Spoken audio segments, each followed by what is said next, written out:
Hello. For episode 188 of the Ayers for Architecture podcast, Associate Professor in History, Theory and Criticism of Architecture at the Catholic University of Leuven, Nele de Raedt, and Maarten Delbeke, Professor in the History and Theory of Architecture at ETH Zurich, discuss some little parts of Beauty in Architecture, Perspectives from Theory and Practice, which they edited and published with Bloomsbury in 2025.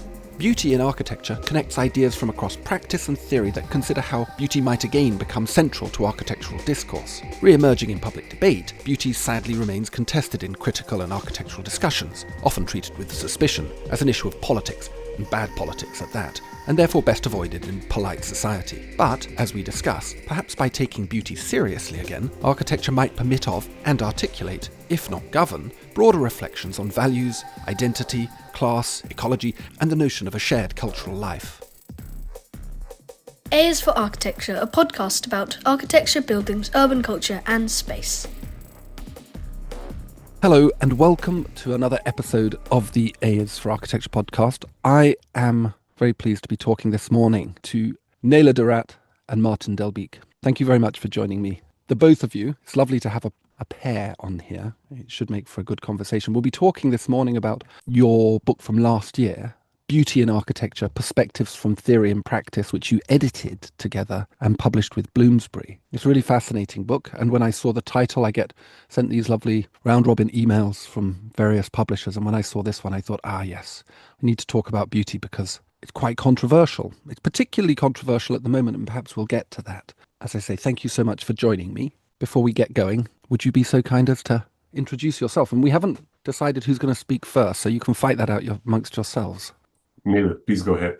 Yeah, thank you, Maarten. So yes, I'm Nele de Raedt. I'm trained as an engineer architect. I had my original training at Ghent University, and I worked as an architect just for 1 year. Immediately, then went to academia, where I started doing research in history and theory and teaching in design studios. And currently I'm an associate professor at the UC Louvain, which is the Catholic University of Leuven in the French-speaking part of Belgium. And so where I teach history and theory and where I teach in design studios.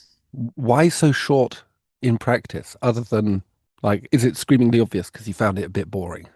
No, I started doing in Belgium, after your studies, you need to do 2 years of internship before you can go to the profession. And I started doing my internship. And during that internship, I came across a summer school that took place in Rome that went further on something I worked on in my master's thesis. And then I heard there was this position coming open at Ghent University as an assistant, which is a full-time job to teach and do research. And I was just up for the challenge, and I just changed. But I have to admit that also being in practice, I felt it was too soon. I wanted to discover some more and learn more. And being a bit of a bookish person, I went back to university. Lovely. That's, how I felt about it too. I was wondering, in the European system, you do 5 years straight, don't you? Yeah, you do 3 years of bachelor and then 2 years of master. And you don't necessarily do internships during your studies. Sometimes you can, but it's usually very short periods. So you just go into the professional world only after your studies, really.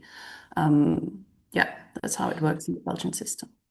This might seem off topic, but I promise I've been thinking about this because I think this topic of beauty is interesting within architecture because of this, and we'll get to this theme in your book, which is around the kind of social consensus, this idea of popular appetite. In the profession at the moment in Britain, we're moving towards a 4-year degree for architecture. Whereas currently? Yeah, we're moving away from a 5-year model towards a 1-year master's. And this is in relation to pressures from practice, really, or for industry or employability or whatever it is.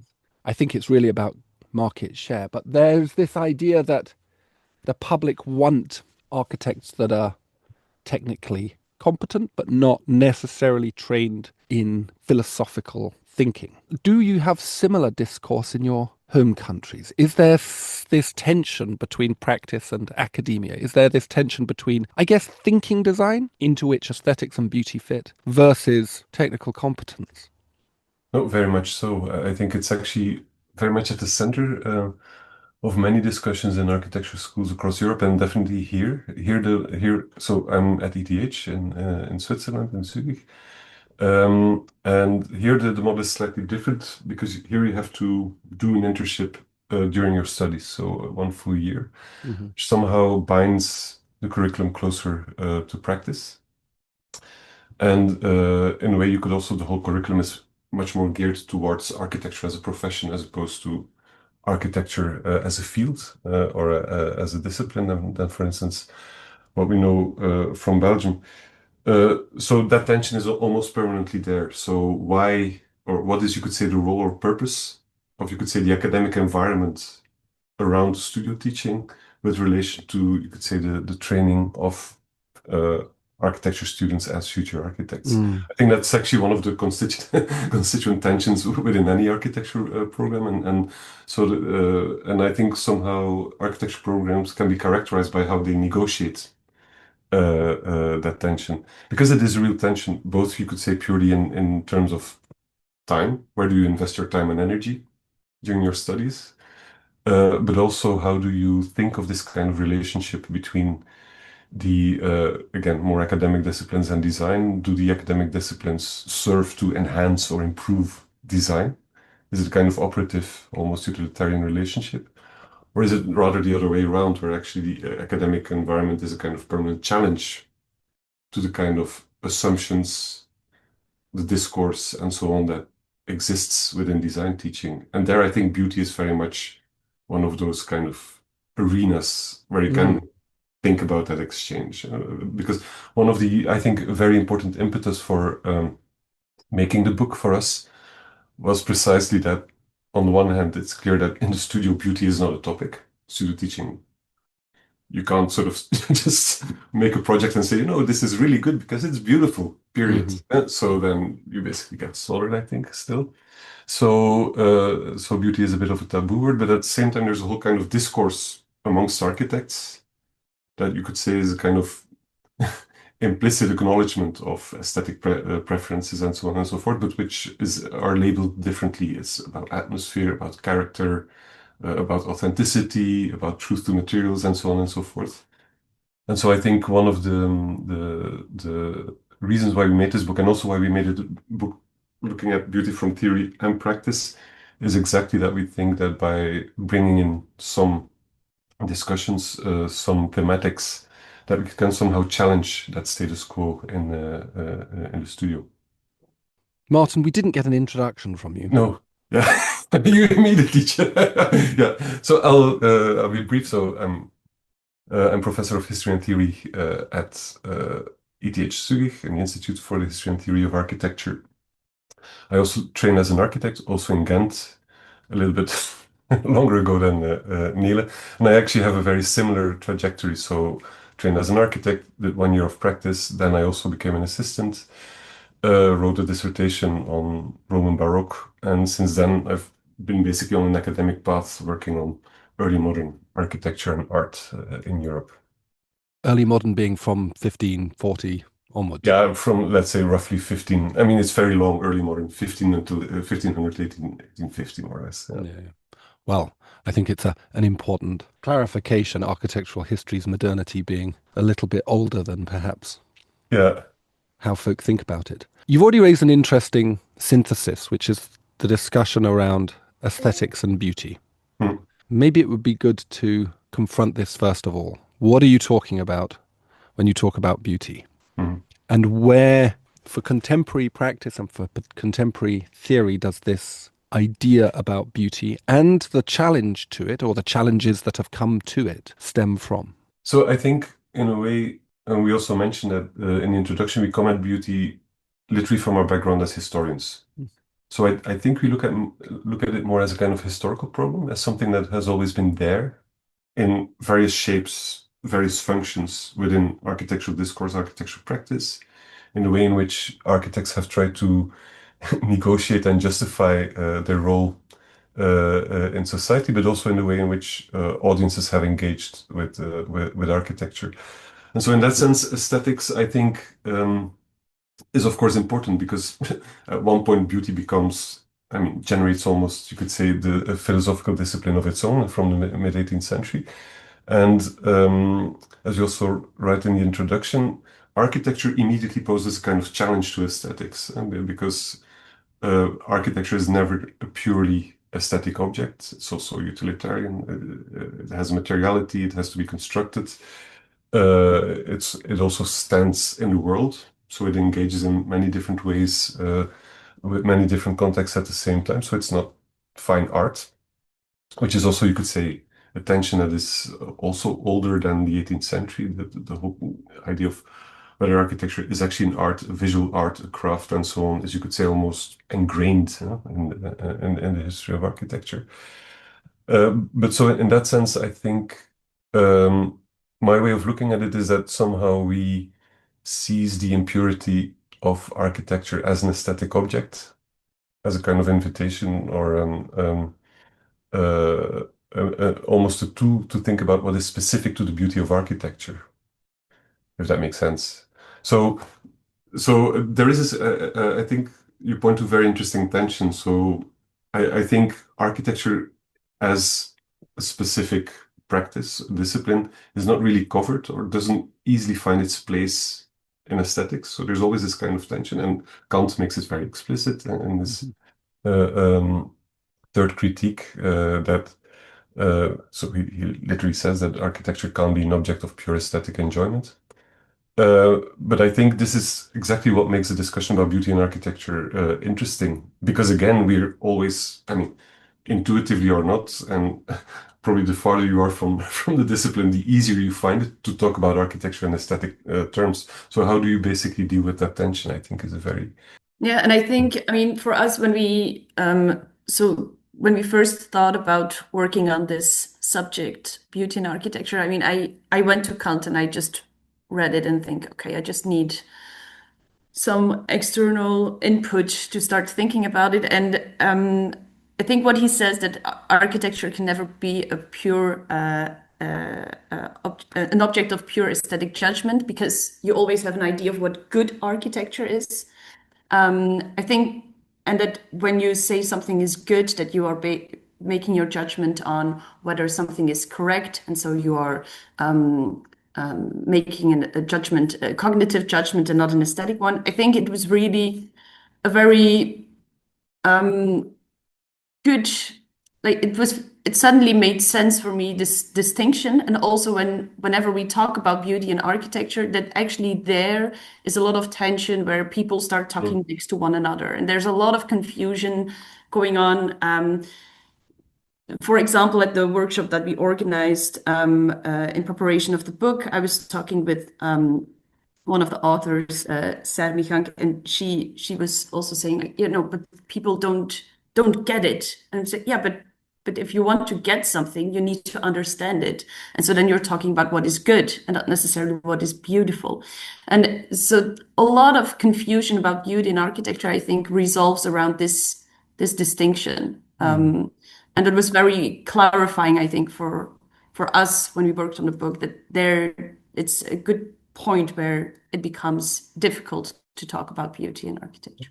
Yeah, and in a way, the tension is also present in the book. So there are really different positions about this tension in the book. From, you could say, quite formalist approach to beauty, saying actually the only thing that matters in architecture with regard to beauty is form, to you could say much more culturally and socially inflected notions of beauty, that beauty is something that speaks of a societal value and of how architecture exists in a certain political or social environment. So just to sort of clarify, Kant's position is that for one to have a truly aesthetic experience, one must have no sense of the purpose of the experience. It cannot in any way speak to one's longing for utility. So architecture, by its very nature, because it indicates shelter or security or a public or power or whatever it is always bound up in this notion. Exactly. Yeah. It's kind of a wonderful idea. And so you compare that to, say, a beautiful sunset or an orchid or a feather, and it's quite clear that that distinction. What was Kant responding to? Had this discourse around aesthetics and existed prior in the antique period? I'm assuming it wasn't such a big deal during the post-antique, pre-Enlightenment period.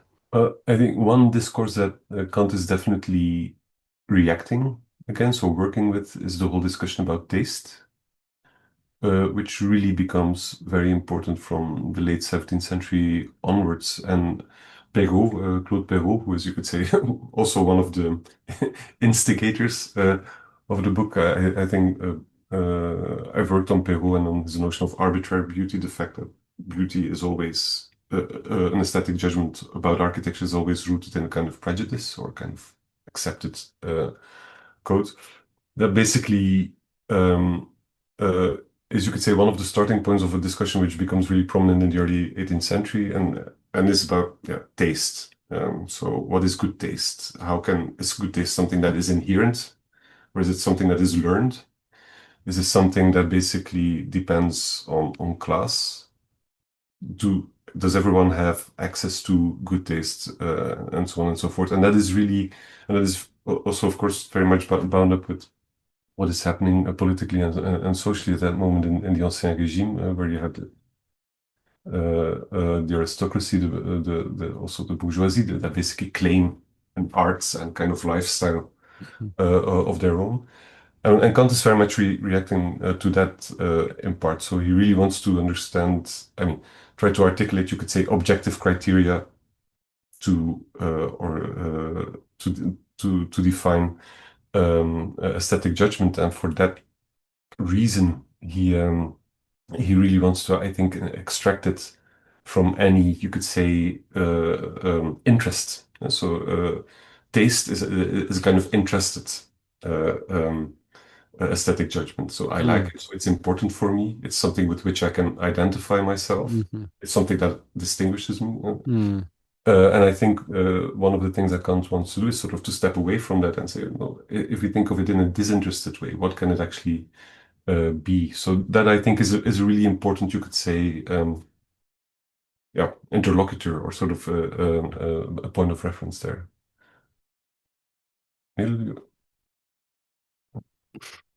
No, and then the second thing I sort of hinted at is this whole discussion of is architecture visual art? So, and that's something that is a problem that emerges in the Renaissance. I mean, you have the arts of design, painting, sculpture, architecture. Painting and sculpture are imitations of nature, so you can actually judge their beauty through the success of the imitation. But architecture doesn't imitate nature, so how does it then? What does then determine the quality and you could say the beauty of architecture? I see. So is this where Legier's ideas start emerging from, this idea of the kind of primitive hut, Absolutely. that they're trying to create roots for architecture in nature? Absolutely. No, that's literally what he does. So, the primitive hut, according to Leger, is architecture as if it were built by nature. Yeah. It's built by nature. It's by necessity beautiful.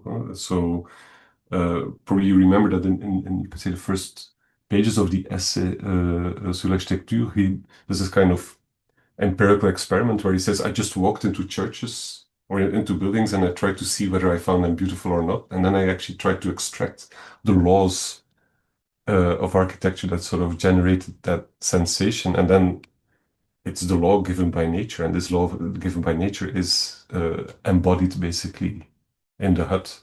So Leger is, in a way, you could say, kind of architectural response to the same problem, an architectural theoretical response to the same problem. Sort of, how can we sort of identify objective principles that guarantee the beauty of architecture?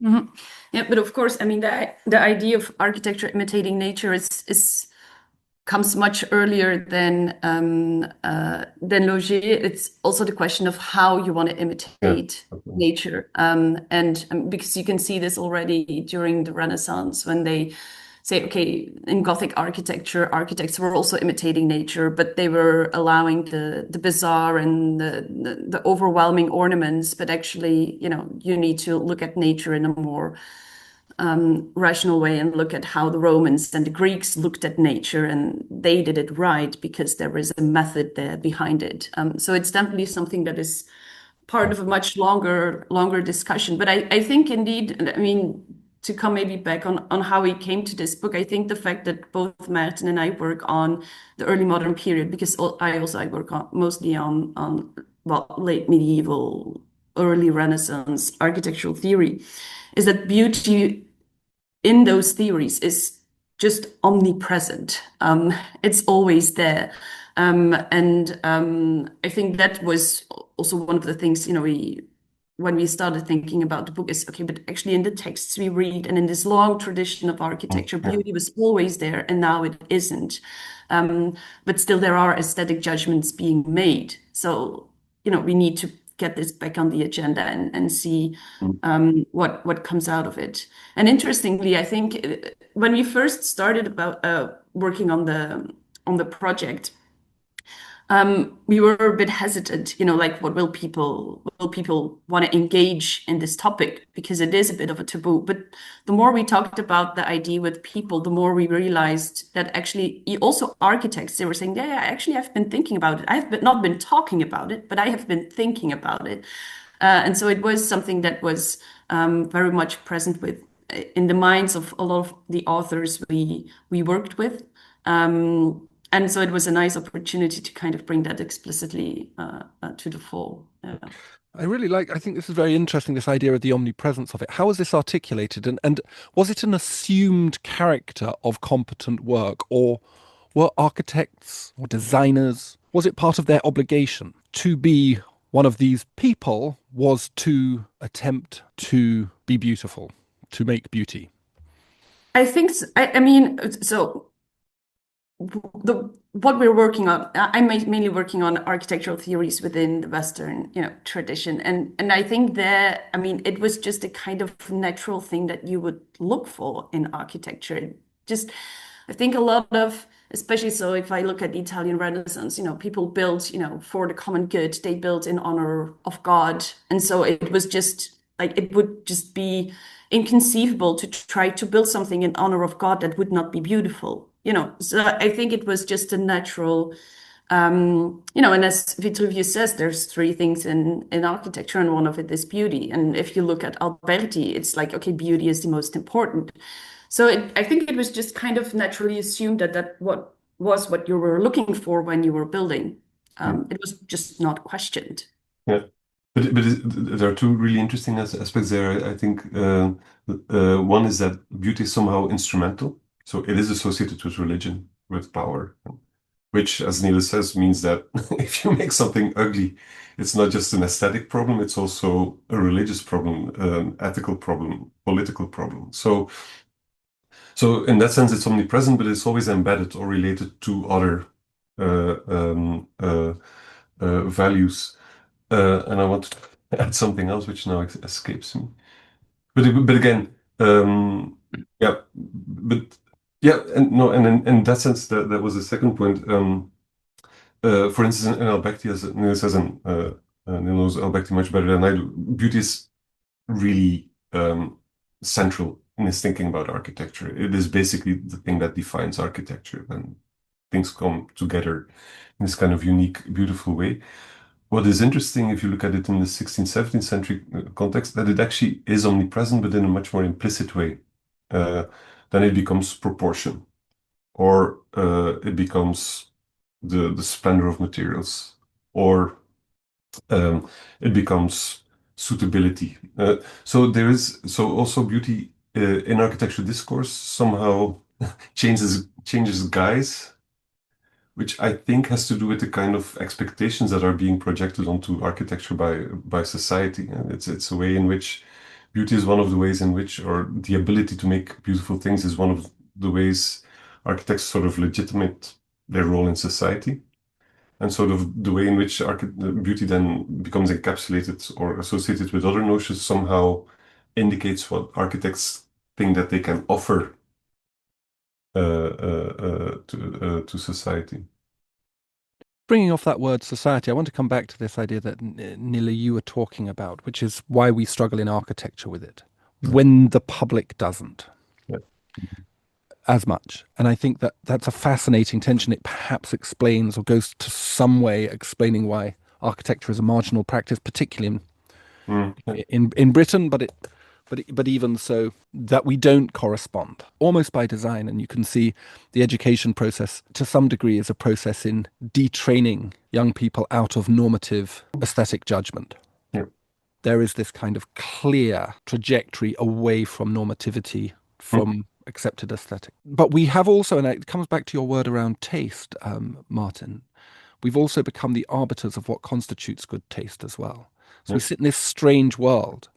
And it seems to me that what's happened more recently to kind of move away from the late medieval and Renaissance period is that we've kind of inverted notions of beauty and demanded fealty to that narrative. Like, why does it remain so pertinent beyond the cognitive tension that it produces? Because it seems to me to be a political thing. It seems to me to be when there's these huge campaigns to not demolish a piece of brutalist architecture by architects and architectural critics, despite public distaste for it. Yeah.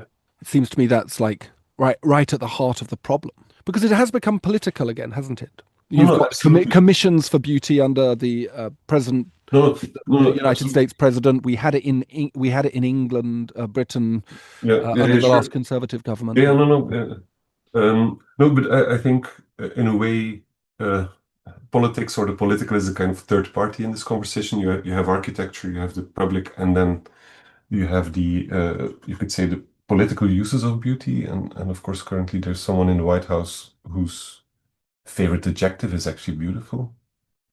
And so I mean, you refer to this this decree about making federal buildings beautiful again. So, and I think this is of course also one of the reasons why the discussion or the about beauty in architecture is so fraught, because when beauty was basically being put on the agenda, and we also talk about that in the book, it was all, you could say in the last decades, it was always with a very specific political agenda, generally a right-wing agenda or a conservative agenda, where beauty was associated with style and style was associated with very specific values, and the style of choice is classicism, because classicism somehow embodies a set of values which are democratic, Western, and so on.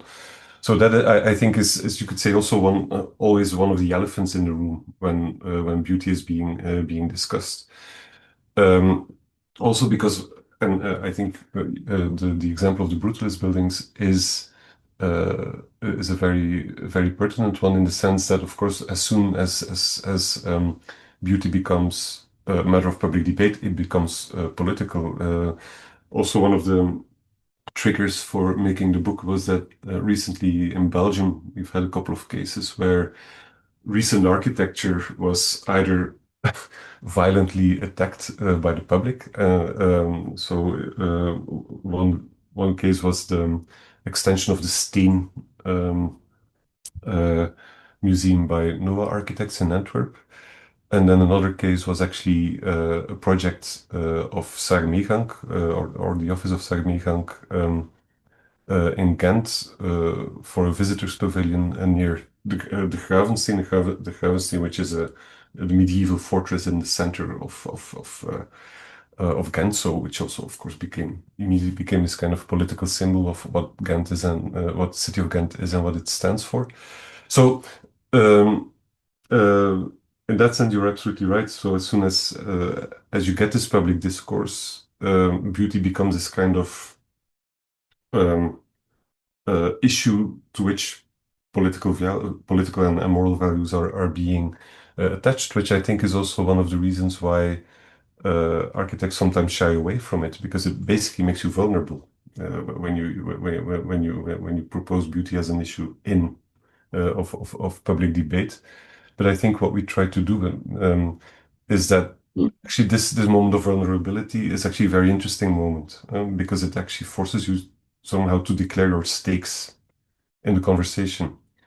And also that by having that discussion, suddenly you create a kind of community of people who are talking about the same thing. Perhaps each with their own presumptions, with their own assumptions, with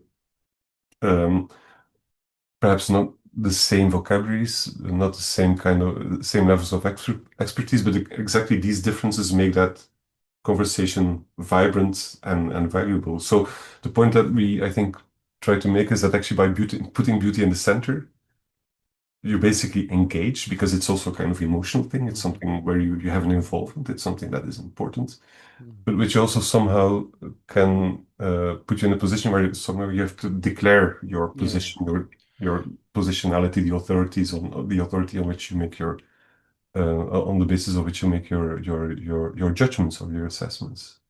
Yeah. Because Maarten was talking about the elephant in the room, and politics is definitely one of it. But I think also another topic that we bring forth in the book is the question of authority. And so I think, I mean, again, there's a tension since the 80s that somehow, there's a problem with authority largely in society, but also within architecture, where architects seem to have lost the idea to have the authority over beauty. But at the same time, I think a lot of architects still consider themselves the arbiters of good taste. And so the question is, who has the authority to declare something beautiful? And I think that's probably one of the difficulties when architects, engage with the general public, is that you still feel that you have a kind of specialized knowledge that you have developed over time. And so you look at buildings in a certain way. And so you experience beauty probably different than someone who has less experience with looking at buildings. So you definitely have a kind of specialized knowledge, but it's, I think, difficult or wrong to say that architects have the sole authority over beauty, that the authority is shared. And so that's where it becomes difficult, I think, when architects engage with the general public, is, giving away some of that authority of being the arbiter of good taste is not easy, because a lot of the identity, I think, of the profession also depends on the idea that the architects are also arbiters of good taste. And in that sense, If that makes sense. Sorry. But in that sense, I think it is interesting that actually beauty is making a re-entry into the architectural conversation. So we've been both invited to events in the Netherlands where suddenly beauty was on the agenda, and not because of the book, but it was this kind of lucky coincidence somehow. And I do think, and it goes back, I think, to one of your first questions, that this kind of reclaiming beauty as an architectural problem is a way for architecture, again, sort of to position itself against different kinds of pressures. So on the one hand, the pressure of, you could say, engineering, you could say a kind of technical approach to architecture under pressure of sustainability and so on and so forth. And on the other hand, the idea that architecture might dissolve into various forms of activism, that architecture is no longer about the thing, but about the process and everything that it involves.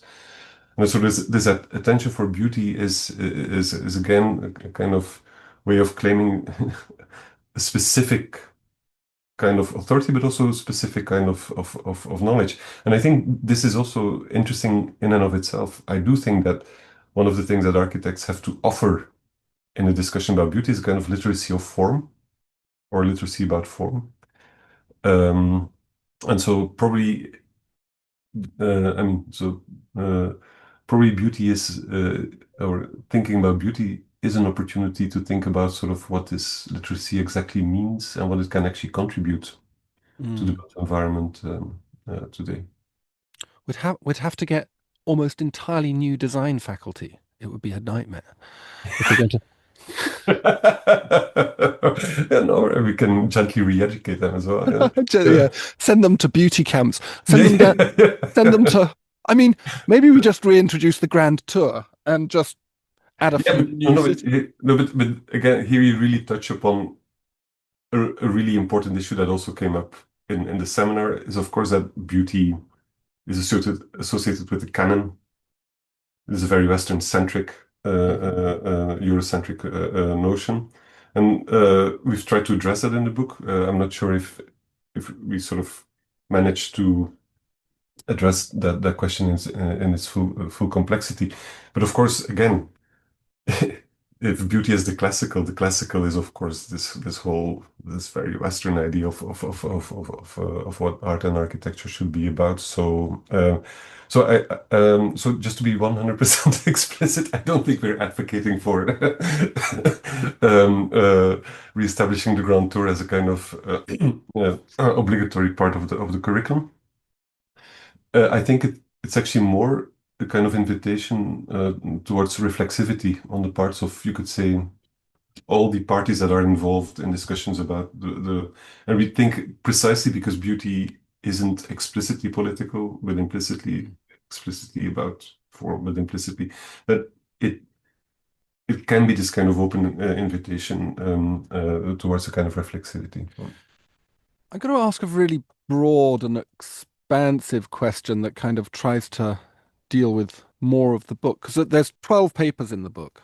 Mhm. And your introduction with authors like Adam Caruso, Pablo Bronstein, Branko Mitrovic, and a very interesting one by Mariam Issoufou, which I think Exactly. relates to what you've been talking about, this kind of notion of a singularity of what constitutes beauty from the Western canon. Yeah.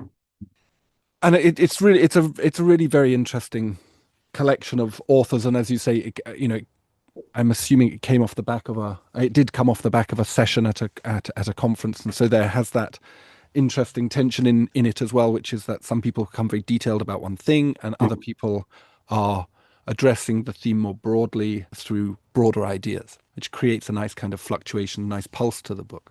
In the book, how have folk resolved this tension that you speak about right at the heart of the Kantian problematic, that architecture, by being useful, always struggles? And how have you resolved that? Because I think I'm right in suggesting that you adopt this idea of purpose as a component part of a new way of engaging with the aesthetic. Yeah, absolutely. Vlad contribution really addresses that head on. So Vlad is a philosopher, and he in a way reacts like explicitly to this kind of the problem of purpose, basically by arguing that the beauty of architecture consists, you could say, in kind of in the synergy or of two kinds of purpose. So if something is perfectly suited to what it is supposed to be doing, that has a kind of beauty in and of itself. That's actually also almost an Albertian notion of beauty. But at the same time, thanks to that, it also transcends the mere purposefulness of architecture. So it almost becomes a kind of expression of purposefulness, and as such transcends it. And I think that is a very interesting intuition, and I think it's something that we all.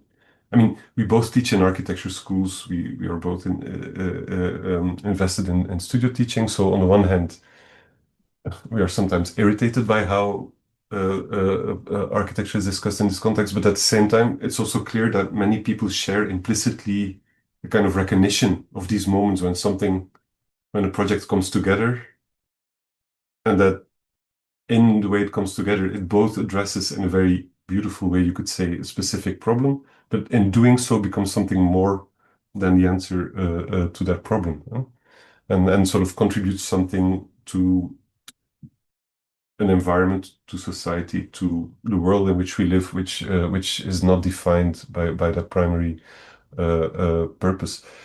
But again, across the book, there are really very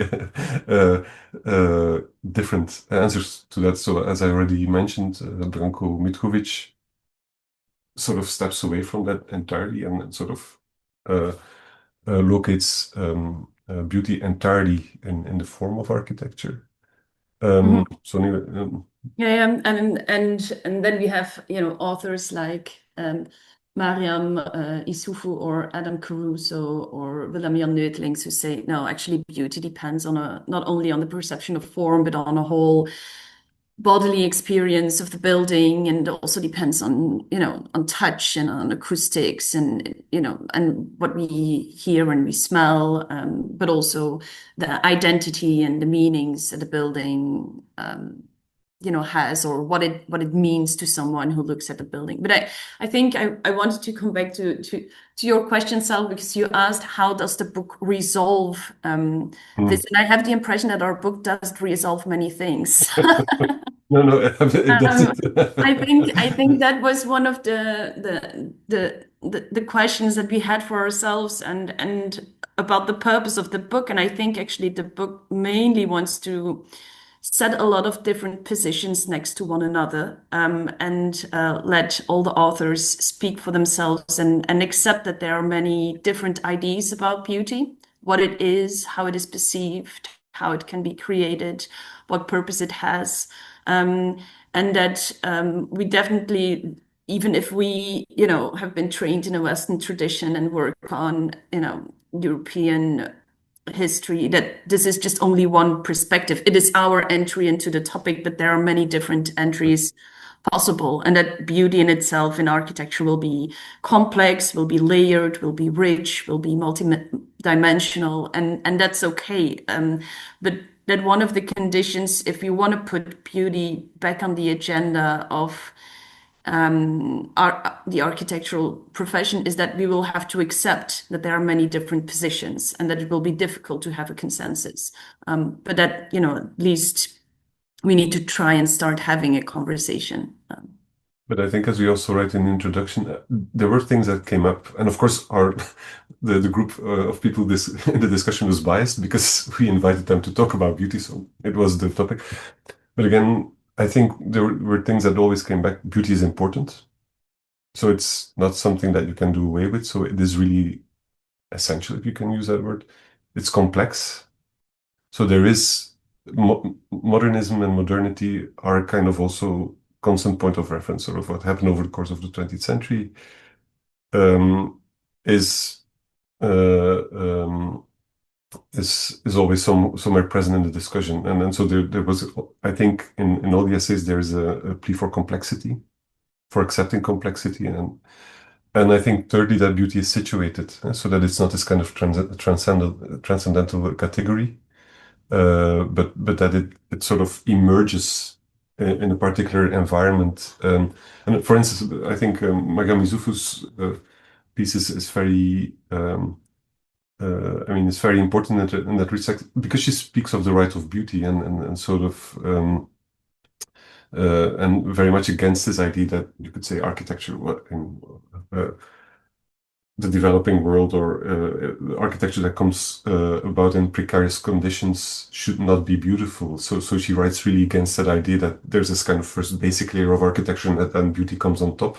Yeah. That there can be kind of inherent beauty in how you address particular challenges and how you work within certain circumstances, and also and that also implies them being open to ancestral traditions, local building practices, and also to what matters to people in a particular context. Yeah, I got that very strongly, this notion of the right to beauty. Yeah. And that there has been an ambivalence about this right at best. I mean, when architecture's expensive, it often gets it right, because good architecture and money are very often closely aligned at the top end. So do you think that this movement, or this reemergence of this discourse around beauty, also sort of relates to an idea of decolonization? That in a truly pluralistic society, one has to permit of the possibility that in other cultural framings, they don't really have the same anxiety about the necessity of beauty in everyday life. And it makes me think back to some of the work I did when in my master's and in my doctoral studies, where going into informal settlements, indigenous settlements, and working in those spaces, it was very common to see in people whose lives were extraordinarily precarious post-disaster, the use of beauty in the decoration or the articulation or the formation of home or community was very high. It happened almost immediately. It wasn't the cherry on top. It wasn't the thing that we did after we've made a place to sleep and shit. It was like we dig a hole, we bless the hole, we wear our good clothing, we put flowers down. And I do wonder whether there is a sense that that to go back to my question, is your subject becoming big again because we're starting to think beyond modernity? We're starting to decolonize. Absolutely. No, I think that's actually a very good way of putting it. Because also one of the connections that we try to make or one of the questions in the book is beauty and meaning. How do these two work together? And what you describe are meaning-making actions. The way you basically organize your environment around yourself, how you give importance, value to a certain place, regardless of the circumstances. But that you say, okay, this place is important for me because this is where I live. So it should also be beautiful. And of course, this implies then a kind of attention or being attentive and open to different forms of meaning making and different frameworks and different epistemologies that are basically at work in meaning making. So that it's not just about the golden section when we talk about beauty, but again, and also both anthropologically, but also I think there's a whole philosophical tradition that basically says, the first thing that we do is not take care of shelter, but it is about beautifying or giving meaning to what surrounds us. So and yeah, there I think that is again I think a very a way of using beauty as an invitation to talk about what is important in a certain context. Yeah, and I think, while we were working on the book and talking with the different authors, like I said, there were a lot of different positions, but one thing everyone agreed about is that beauty is a human need. It's something we seek. And everyone. And so indeed, I think that it comes back to on the topic today is definitely because we live in a pluralistic world and we engage with a lot of different people who all have their right and their claim to beauty, definitely. And I think that's what the book really wants to put forward. That even if we come to this topic from a very specific position, it's because we also feel that it's something that we need to discuss more openly with everyone involved. And so it's not only about the public and architects, it's about different cultures, it's about different social classes, it's about politicians and professionals and the public. It's getting everyone involved. And I think that's, like you said, Mariam Youssouf's contribution is very much at the heart of it. But I think probably also Wan Chan's contribution on China and on the building codes. I think that was a contribution that I think was important to have in the book because it talks about beauty being created without the hand of the designing architect, but beauty that is rooted in building practices, in tradition, in craftsmanship, in local variations that bring about harmony in the built environment. And so if we bring back beauty on the agenda, it's not only something that architects will have to take responsibility for, but everyone involved, because we're not the sole, we don't have the full authority, but we're also not the only creators of beauty. I think everyone seeks and creates beauty in their everyday environment. Yeah. And that's also why we were very keen on having a legal scholar in the book as well, Stéphanie de Zomer, who looked basically at legislation, which is of course a kind of formalized system to negotiate norms about beauty, but which also addresses this whole fact that you live in a pluralist society with, again, different frames of references, and you build together in that kind of society. How can you negotiate these different kinds of expectations? And what is really interesting is that when you look at it from a legal point of view, it becomes very pragmatic, almost problem, but which also somehow circles around the question of values and how do you define qualities and so on and so forth. So, but for us, the legal perspective was really intrinsic, and I think what Nele just said about the authorship of beauty. So I think that is also a key notion in the book, that this authorship is not that it's a shared authorship. But this comes back to this idea of moving away from beauty as something that we encounter through the eyes and perhaps the Yes. ears, Yeah. something that's a visual thing, to a full sort of bodily, socially and emotionally constructed perceptual thing, which means that beauty moves beyond the facade, it moves beyond the street, it moves beyond the palace that you see from afar through the gilded gates, but rather becomes, as you were saying, Nele, it becomes the right of folk to co-produce it in a way. Yes, definitely. Yeah. Yeah. What will its rules be then? In this new world of pluralistic beauty? I put this as my last question. Yeah. I think also one of the things that we agreed And on. you're not allowed, by the way, you're not allowed to just say participation, because that's a get out of jail free card. Yeah, no. But I think one of the things that we agreed on is that beauty is by definition not rule bound. I think we write it also somewhere. So that is also something that came up, that we can sort of think of whatever principles or values that are important, that also have that manifest themselves in built form. But when we are suspicious, I think, or everybody was suspicious of this whole idea that it would be rule bound, even if we have some authors like Willem Jan Nutelings who try to hammer down a number of principles for designing beautiful buildings. And I think there's also with this with thinking of this kind of more open and inclusive idea of beauty, there's also kind of risk that I also want to point out. Of course, when we start to talk about experience and so on and so forth, it can also lead to kind of new architectural mysticism. So the architect as the master of atmosphere, and so I think this is also something that we have to be a little bit careful about. Again, it's not about participation, but we think that it's about conversation, about sort of engaging in genuine and engaged conversations about the built environment, which involves both speaking, listening, and a lot of learning.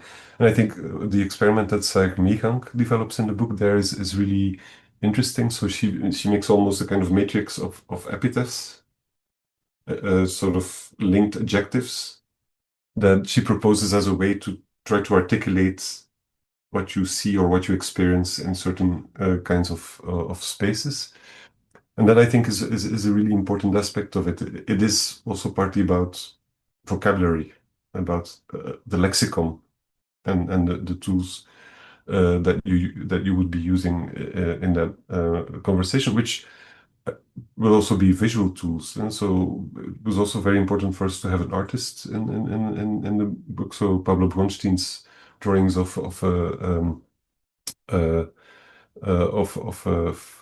facades of these molly houses are also kind of open invitations, sort of to think about the kinds of codes of beauty that are at work there.